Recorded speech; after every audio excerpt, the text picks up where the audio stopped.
The rise of artificial intelligence. Welcome back to the conversation. I'm David Schuster. So many of you may have had the same experience that I've had lately. I go on YouTube and suddenly, what do you know? All the videos that I might be interested in that seem to sort of hit a certain nerve with me, my likes. Well, that's AI. It's the same thing when a certain news headline pops in my news feed related to things that I might be interested in. That's where AI is going. But there's some clear dangers with AI, and they've been articulated in a remarkable new book by Jacob Ward. He's the technology correspondent for NBC News. He was the editor-in-chief of wow, I'm spacing on it. Popular Mechanics? Popular Science, very Popular close. Science, sorry, Jake. And anyway, the book is called The Loop, How Technology is Creating a World Without Choices and How to Fight Back. Jake, so good of you to do this. First of all, when people talk about artificial intelligence, one of the premises in your book is that there are patterns of human behavior that have been created by evolution. And essentially what AI is able to do is sort of pick up on those patterns, right?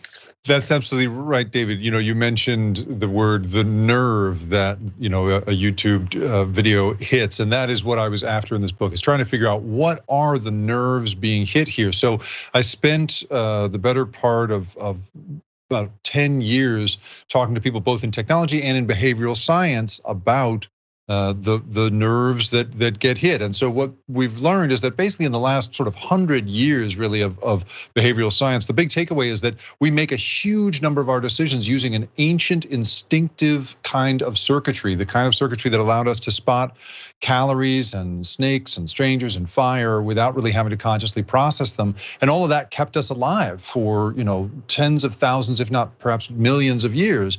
Well, now we are operating on we have a second system, a slow thinking brain that developed probably 70 to 100,000 years ago, and that is the one we're very proud of. It's what's allowing you and I to talk today. It's what created politics and art and law and all these amazing abstract things that define us as humanity. Unfortunately, we are using, the behavioral scientists say, mostly that ancient circuitry still, and that circuitry obeys very specific and measurable patterns.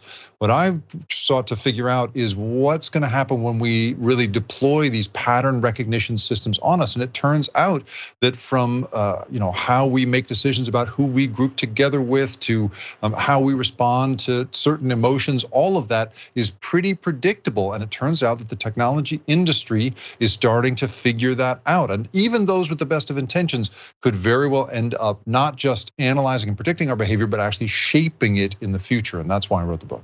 So one of the dangers you point out is that the hiring decisions might be ultimately left to AI. I think there's already algorithms in place in artificial intelligence now in terms of which resumes get put into a certain pile and which don't. But everything, including, I know you talked in your book with a federal judge about whether you could make the bail system subject to AI. There's some real dangers in that, right?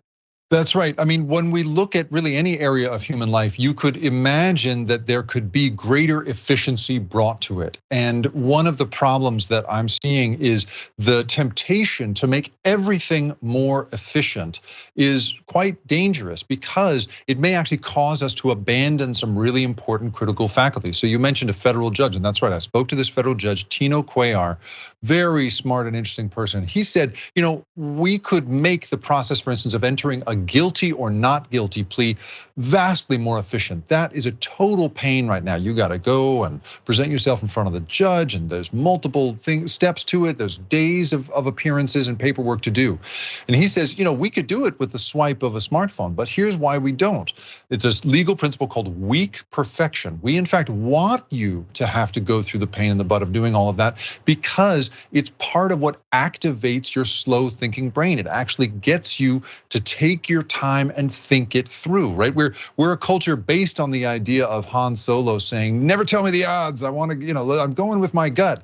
But the truth is we need systems that keep us thinking in this higher, sort of slower, much more difficult, laborious way. And if we begin to just follow the verdict of an automated system for everything from hiring to loan making to bail, well, pretty soon I think what's going to happen is we're going to wind up just as beholden to those systems as I currently am to Google Maps when it comes to getting around even in my own town.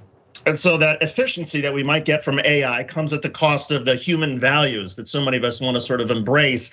It also feels like that AI, and you point this out in the book, the money goes towards making more money with AI. So in other words, a benevolent use of AI, and I think you mentioned in one of your interviews an example of trying to identify where the lead paint problems might be for all the newborn children. Well, they don't have the money for it, but the people who do have the money are the ones who are going to make even more money using AI, striking us at our nerve center. That's absolutely right. AI could be tremendously beneficial in all walks of life, right? You have people doing academic experiments in which AI can be used to predict, which police officers are most likely to kill someone wrongly based on all sorts of patterns in their training and which shifts they've been working. We could use these systems to, like you say, strip lead paint out of the apartments where kids are most likely to be poisoned simply by feeding birth certificates through a pattern recognition system.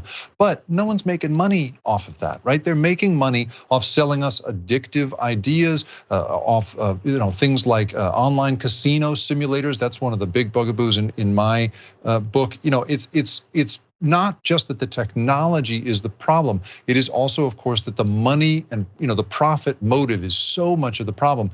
And you combine that with the fact that we are conditioned as humans. This is what all the behavioral scientists told me. We are conditioned as humans to accept the verdict of systems we don't understand. This is the essence of everything from superstition to, in this case, believing AI when it says this is the job candidate you should hire. We're just not equipped right now to push back against that. And as that becomes the norm, I think we're going to be less and less equipped if we're not careful.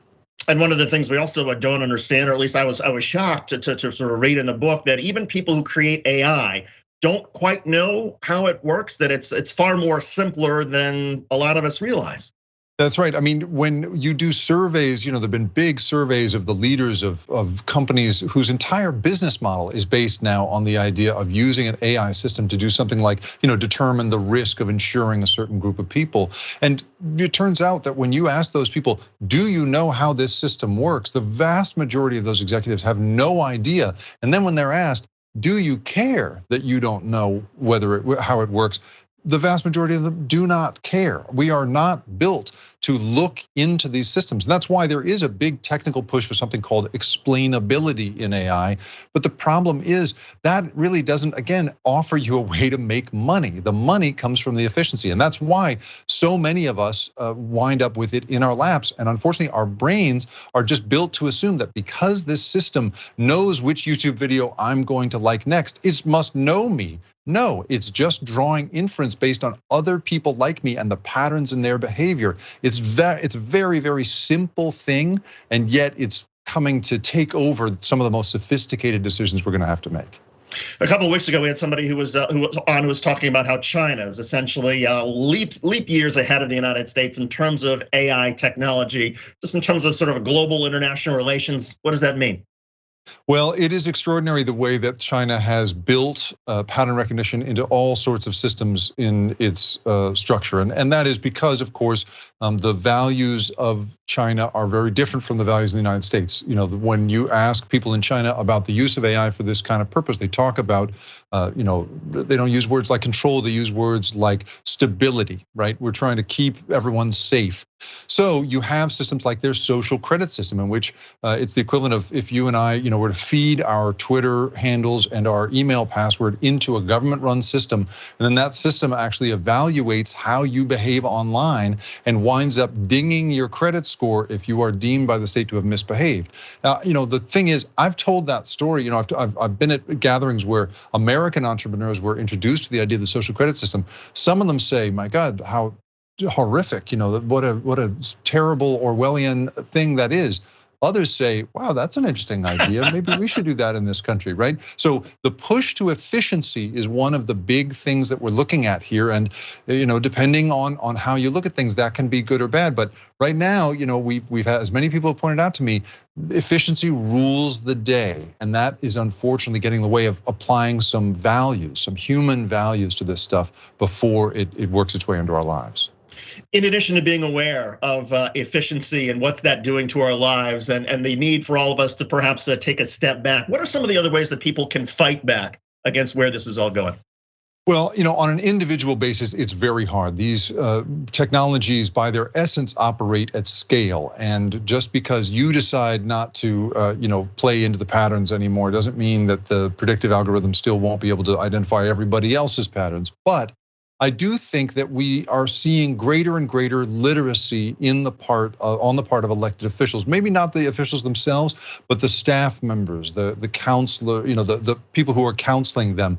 You have some very smart people coming in. I interviewed at one point a representative, a member of the House of Lords in England who was part of the Good Friday Accords. He helped create the Belfast Agreements, and he said it took them years to figure out even where everyone was going to sit.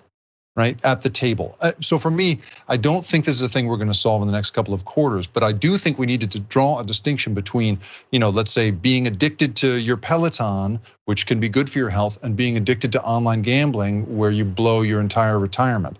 The same circuitry is being touched, the same kind of marketing principles are being used, and the same technology is being applied. As a country, I think we need to learn to draw a line between those two things, and right now we're not doing that. Is that the biggest vulnerability? And that is people who are particularly susceptible to gambling or various addictions and essentially blowing their money. Well, a lot of companies would love to spend a lot of money to be able to get AI to find those people, to suck them in, knowing, well, this company's gonna make a fortune off of these poor souls. That certainly is the worst example. Those are the most predatory companies that I've bumped into. But I also would just point out, if you're a marketer with the power of pattern recognition technology at your disposal, and you have a choice between selling to the part of my brain that is instinctive and ancient and makes most of my decisions and obeys all these patterns, versus choosing to try to sell to the part of my brain that is slow and careful and cautious and individualized, all of that, I think that the choice is clear. So all of us, I think, are susceptible to being sold to and manipulated in this way. We are all responding to this in some way, in a very similar way. And so I think we all need to recognize our own susceptibility and get out in front of it while we can. Jacob Ward, technology correspondent for NBC News, former editor-in-chief of Popular Science. I also had the pleasure to work with Jake at Al Jazeera America. And his new book is called The Loop: How Technology is Creating a World Without Choices and How to Fight Back. Jake, congratulations on the book and all the terrific work you've been doing. Thanks so much for joining us. David, my great friend, thank you so much for having me. Thanks for watching The Young Turks, really appreciate it. Another way to show support is through YouTube memberships. You'll get to interact with us more. There's live chat emojis, badges. You've got emojis of me, Anna, John, JR. So those are super fun. But you also get playback of our exclusive member-only shows and specials right after they air. So all of that, all you gotta do is click that join button right underneath the video. Thank you.